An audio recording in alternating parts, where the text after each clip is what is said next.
पश्चिम बंगाल में ईडी की टीम पर शुक्रवार को हुआ था हमला। टीएमसी नेता शाहजाद शेख के घर छापेमारी करने पहुंची थी टीम। हमले में ईडी के 3 अधिकारी गंभीर रूप से घायल।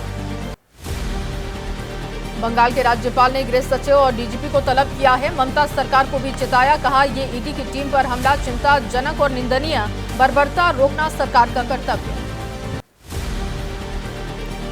बंगाल में ईडी की टीम पर हमले को लेकर बीजेपी ने मुख्यमंत्री ममता बनर्जी का मांगा इस्तीफा। कहा ममता बनर्जी को सीएम की कुर्सी पर रहने का हक नहीं। ममता के गुंडों ने ईडी के अधिकारियों पर हमला किया। पश्चिम बंगाल बीजेपी अध्यक्ष सुकांत मजूमदार को अस्पताल जाने से पुलिस ने रोका। घायल ईडी अधिकारियों से मिलने जा रहे थे सुकांत मजूमदार। कहा बंगाल में राष्ट्रपति शासन जैसी स्थिति। बंगाल में ईडी टीम पर हुए हमले की केंद्रीय मंत्री गिरिराज सिंह ने निंदा की। कहा पश्चिम बंगाल में लोकतंत्र खत्म। पश्चिम बंगाल में तानाशाह किम जोंग की तरह काम कर रही है सरकार।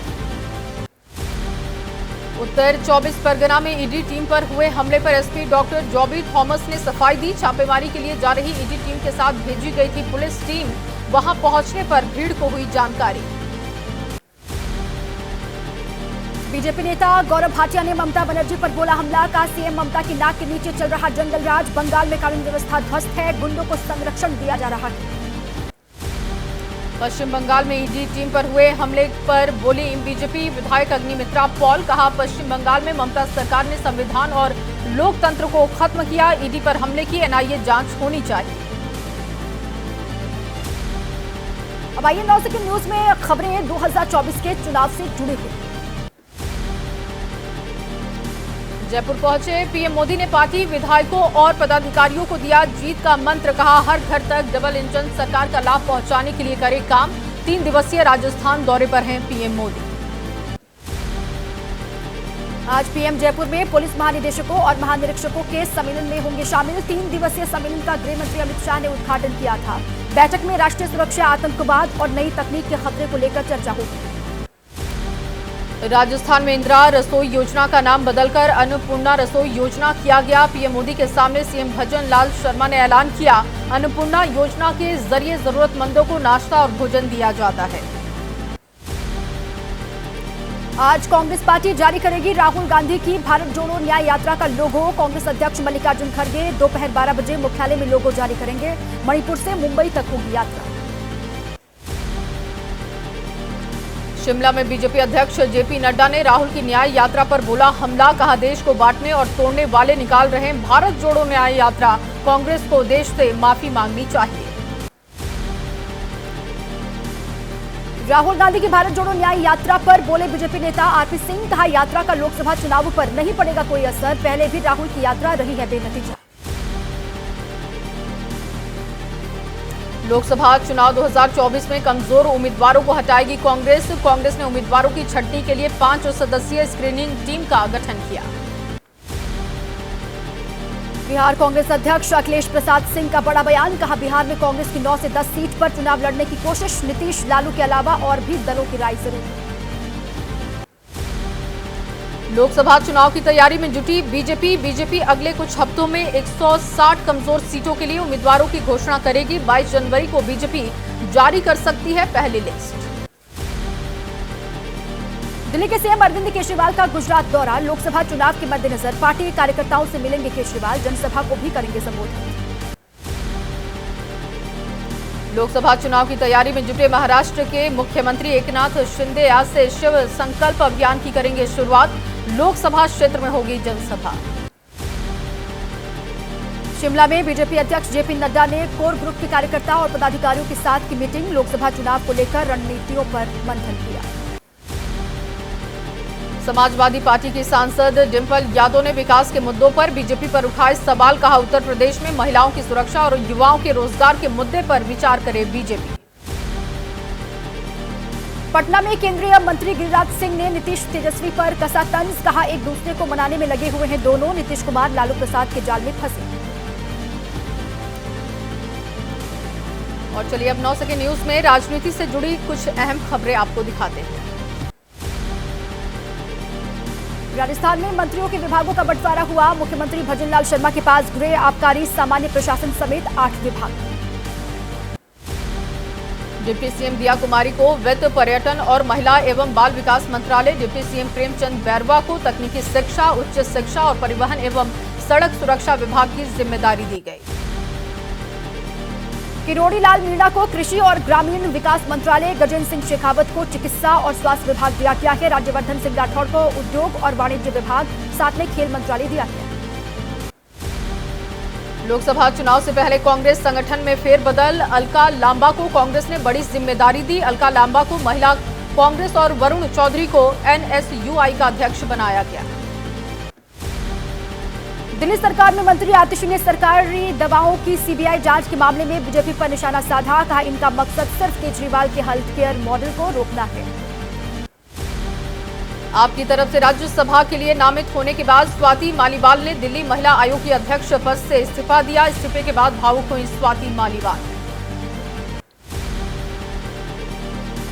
संजय सिंह को आम आदमी पार्टी ने फिर से राज्यसभा के लिए नामित किया। संजय सिंह की पत्नी अनीता सिंह ने सीएम केजरीवाल का धन्यवाद कहा कि जल्द जेल से बाहर आएंगे संजय सिंह।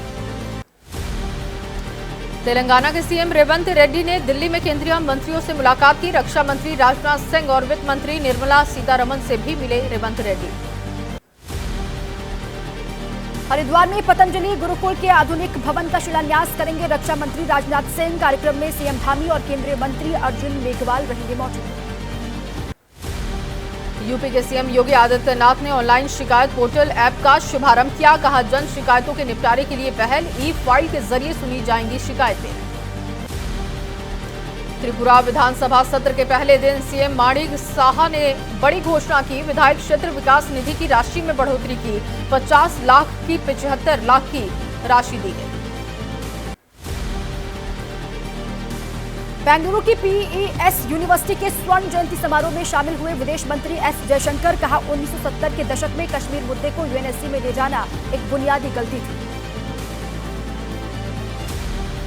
और 9 सेकंड न्यूज में अब खबरें रामनगरी अयोध्या की, जहां प्राण प्रतिष्ठा की भव्य तैयारी हो रही है।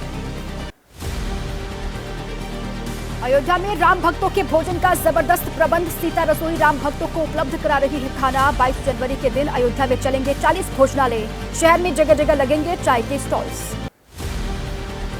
मुरादाबाद में महावीर विश्वविद्यालय के चांसलर सुरेश जैन को रामलला प्राण प्रतिष्ठा कार्यक्रम के लिए न्योता मिला। राम जन्मभूमि तीर्थ क्षेत्र की ओर से न्योता दिया गया। हरियाणा के जिंद में निकाली गई अक्षत शोभा यात्रा। ठंड के बावजूद लोगों में उत्साह दिखाई दिया। लोगों को रामलला प्राण प्रतिष्ठा कार्यक्रम के लिए दिया गया निमंत्रण। राम मंदिर ट्रस्ट के महासचिव चंपत राय ने किया राम परिसर का निरीक्षण। प्राण प्रतिष्ठा कार्यक्रम को लेकर की जा रही तैयारियों का जायजा लिया। 22 जनवरी को है भव्य कार्यक्रम। शरद पवार गुट के नेता जितेंद्र आह्वान के खिलाफ पुणे में एफआईआर। भगवान राम को लेकर की थी विवादित टिप्पणी। आईपीसी की धारा 295 के तहत जितेंद्र आह्वान पर मुकदमा दर्ज हुआ। तेजस्वी के राम मंदिर पर दिए गए बयान पर अनिल विज का पलटवार। कहा, विनाश काले विपरीत बुद्धि। पूरा देश राममय है, मगर तेजस्वी को नहीं दिख रही जनभावनाएं।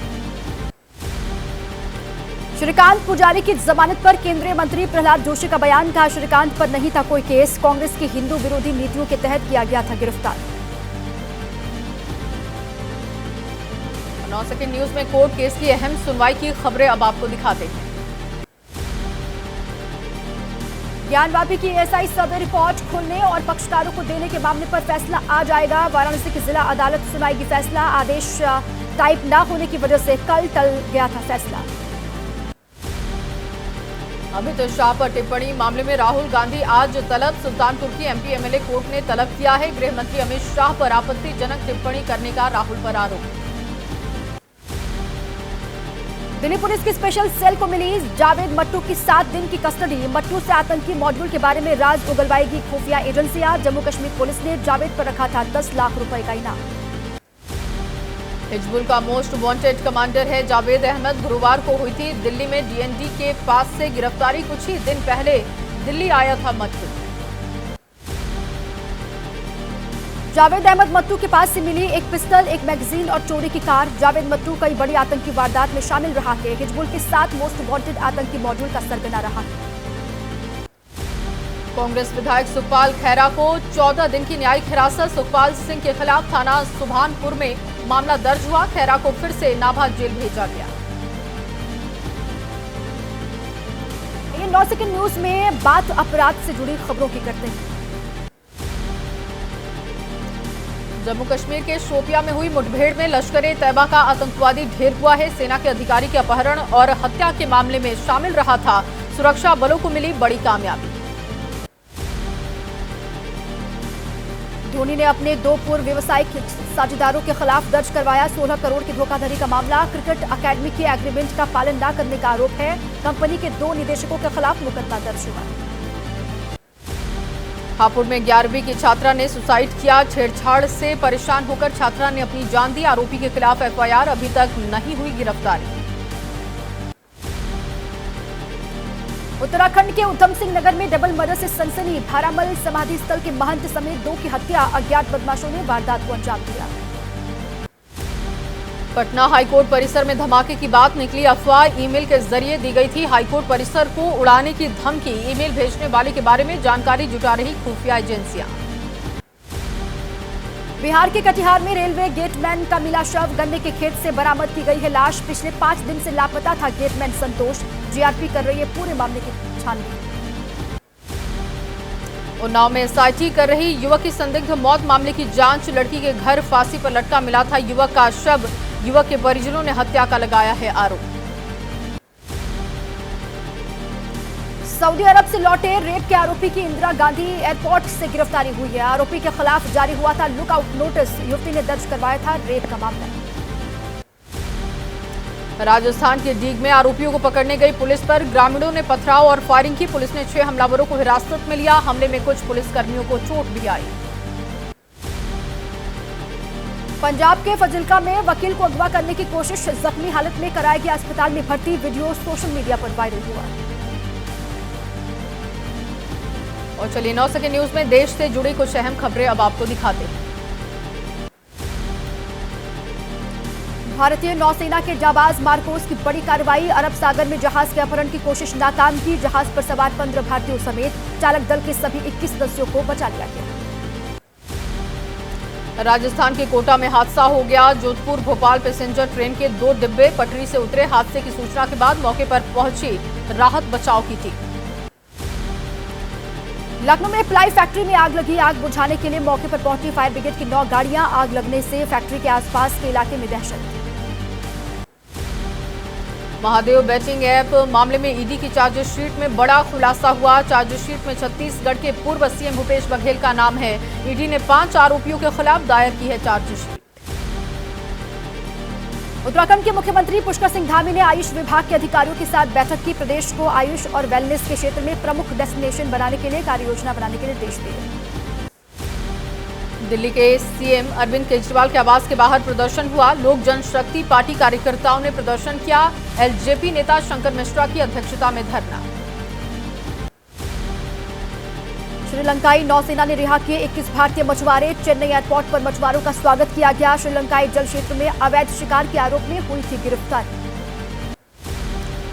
यूपी के मुरादाबाद में घर में घुसा तेंदुआ। वन विभाग की टीम ने तेंदुए का रेस्क्यू किया। तेंदुए को पकड़े जाने के बाद लोगों ने राहत की सांस ली। मुंबई में दाऊद की संपत्तियों की नीलामी हुई। दाऊद की 4 संपत्तियों में से 2 संपत्तियों की ऑनलाइन ई टेंडर से नीलामी की गई है। 5.5 करोड़ से ज्यादा की हैं दोनों ही संपत्तियां। छत्तीसगढ़ के कांकेर में बीएसएफ जवानों से भरा वाहन हादसे का शिकार हुआ। सड़क दुर्घटना में 17 जवान घायल हो गए। अंतागढ़ रेलवे स्टेशन जा रहे थे जवान। सभी को अस्पताल में भर्ती करवाया गया। शिमला के चौपाल सदन के टॉप फ्लोर में आग लगी। टॉप फ्लोर में है नर्सिंग कॉलेज का गर्ल्स हॉस्टल। सभी छात्राएं सुरक्षित हैं। फायर ब्रिगेड की टीम ने पाया काबू। वाइब्रेंट गुजरात शिखर सम्मेलन की तैयारी लगभग पूरी है। शाम के वक्त रंग बिरंगी लाइटों से जगमगाया गांधीनगर। 10 से 12 जनवरी तक चलेगा शिखर सम्मेलन। दुनिया भर के निवेशकों का जमावड़ा होगा। राम मंदिर के प्राण प्रतिष्ठा कार्यक्रम पर बोले स्वामी अभिषेक ब्रह्मचारी। कहा प्रभु राम 2024 में अपने निवास में पधार रहे हैं। ये सनातनियों के लिए ही नहीं बल्कि पूरे संसार के लिए गर्व का समय है। केंद्र ने सालाना जीडीपी ग्रोथ का पहला अग्रिम अनुमान किया जारी। 2023-24 में जीडीपी बढ़कर 7.3% होने का अनुमान है। पिछले वित्त वर्ष में 7.2% थी जीडीपी। 9 सेकंड न्यूज में अब खबरें कोरोना के नए वर्जन की आपको दिखाते हैं। देश में कोरोना के सब वेरिएंट JN.1 के मामले में लगातार बढ़ोतरी। 12 राज्यों में 4 जनवरी तक 619 मामले रिकॉर्ड हुए। विशेषज्ञों ने कहा, डरने की बजाय सावधानी बरतने की जरूरत है। महाराष्ट्र में शुक्रवार को सामने आए कोविड-19 के 146 नए मामले। अस्पताल से 129 मरीज ठीक होकर वापस घर लौटे। राज्य में अभी भी कोविड के एक्टिव केसेस 914। महाराष्ट्र में कोविड टास्क फोर्स ने जारी किए निर्देश। अगले 15 दिनों तक लोगों को रखना होगा अधिक ध्यान। बुखार, सर्दी और खांसी से पीड़ित मरीजों को फौरन कोविड जांच की सलाह। कर्नाटक में कोविड के बढ़ते मामलों को लेकर अलर्ट। सर्दी, खांसी, बुखार की शिकायत होने पर कोविड जांच कराना अनिवार्य है। सांस लेने में दिक्कत होने पर भी डॉक्टर्स की सलाह देना जरूरी। और 9 सेकंड न्यूज में अब बात मौसम से जुड़ी खबरों की। आज भी ठंड से नहीं मिलने वाली है राहत। पंजाब, हरियाणा, दिल्ली, पश्चिम राजस्थान और पश्चिम मध्य प्रदेश में और बढ़ सकती है सर्दी। 11 जनवरी तक रात के तापमान में और गिरावट आने का अनुमान। हरियाणा, पश्चिम उत्तर प्रदेश और पूर्वी मध्य प्रदेश के कई इलाकों में आ सकता है घना कोहरा, तो राजस्थान, बिहार, जम्मू और पश्चिम मध्य प्रदेश के कुछ हिस्सों में भी बढ़ सकती है धुंध। अयोध्या में जारी है शीतलहर का सितम। लोगों को नहीं मिल रही ठंड से राहत। सर्दी से बचाव के लिए अलाव का सहारा ले रहे हैं लोग। उत्तर पश्चिम और पूर्वी भारत भीषण ठंड और घने कोहरे की चपेट में है। राजधानी दिल्ली में जारी है शीतलहर। ठंड बढ़ने की वजह से रैन बसेरे फुल हैं। बेघर लोगों और राहगीरों को मिल रहा रैन बसेरों का आसरा। राजधानी दिल्ली के लोगों को नहीं मिल रही ठंड से राहत। शीतलहर की वजह से लोगों का घर से निकलना मुश्किल हुआ। गर्म कपड़े और अलाव का सहारा लोग ले रहे हैं। दिल्ली के तमाम इलाकों में शीतलहर का प्रकोप है। ठंड बढ़ने की वजह से लोगों की मुश्किलें भी बढ़ी। रोजमर्रा के कामों के लिए घरों से बाहर निकलने वाले लोगों की बढ़ी मुश्किलें। बढ़ते कोहरे की वजह से रेल यातायात पर पड़ रहा है असर। नई दिल्ली रेलवे स्टेशन पहुंचने वाली अधिकतर ट्रेनें लेट हैं। ठंड के मौसम में घंटों तक प्लेटफॉर्म पर ट्रेन का इंतजार कर रहे हैं यात्री। कानपुर में गिरते पारे के बीच बारिश ने बढ़ाई ठंड। बारिश की वजह से सर्दी में इजाफा हुआ। सर्दी का सितम झेलने को मजबूर हुए लोग।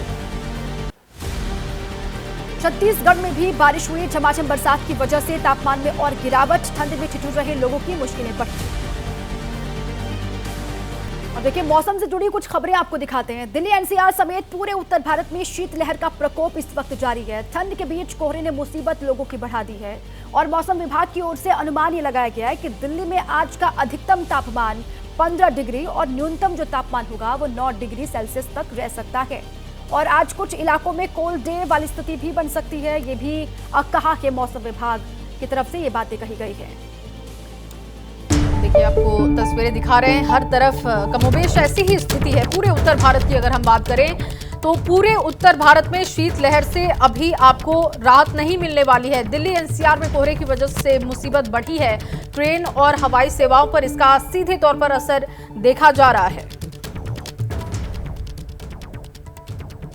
दिल्ली NCR में शीतलहर का प्रकोप जारी है। पूरे दिन धूप न निकलने की वजह से कपकपी वाली ठंड का सामना लोगों को करना पड़ रहा है। इसके अलावा लोग कई जगहों पर अलाव तापते हुए भी साफ तौर से नज़र आते हैं। इसके अलावा अगर बात करें अभी की क्या ताज़ा स्थिति है, हम फिलहाल कर्तव्य पथ पर मौजूद हैं और आपको यहाँ की तस्वीरें दिखाना चाहेंगे कि विजिबिलिटी की अगर बात करें तो तकरीबन मौसम विभाग के अनुसार 500 मीटर की जो विजिबिलिटी है वो दिल्ली के सफदरजंग या फिर पालम इलाके में जो आंकड़ा जो सामने आया है उस इलाकों से अगर आज की बात करें तो शनिवार को लेकर मौसम विभाग की ओर से अनुमान लगाया गया है कि कुछ जगहों पर शीतलहर की स्थिति बनी रहेगी। और अगर तापमान की बात करें तो अधिकतम तापमान 15 डिग्री सेल्सियस और न्यूनतम तापमान 9 डिग्री सेल्सियस तक रह सकता है। लेकिन हल्का कोहरा सुबह के समय लोगों को परेशान ज़रूर करेगा। इसके अलावा अगर बात करें तो जिस तरह से बीते कई दिनों से धूप नहीं निकल रही थी उसको लेकर आज के लिए अनुमान लगाया गया है कि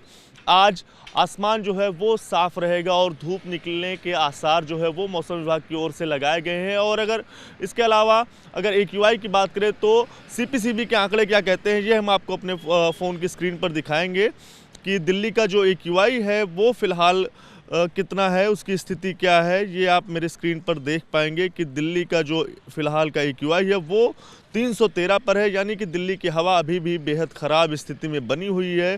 कुछ इलाकों में जो दिल्ली की हवा की स्थिति वो ज़रूर बेहद ख़राब से ख़राब स्थिति में साफ तौर से यहाँ पर आपको नज़र आएगी, लेकिन रेड निशान आपको कई इलाकों में अभी भी नज़र आएंगे।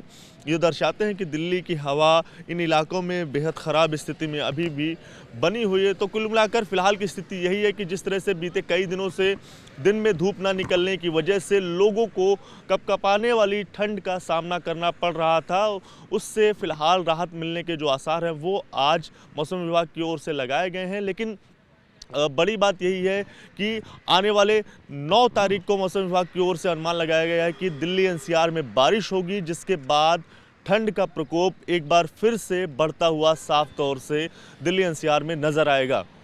कैमरा पर्सन अनिल कुमार के साथ दिव्यांकर तिवारी, ABP न्यूज़, दिल्ली।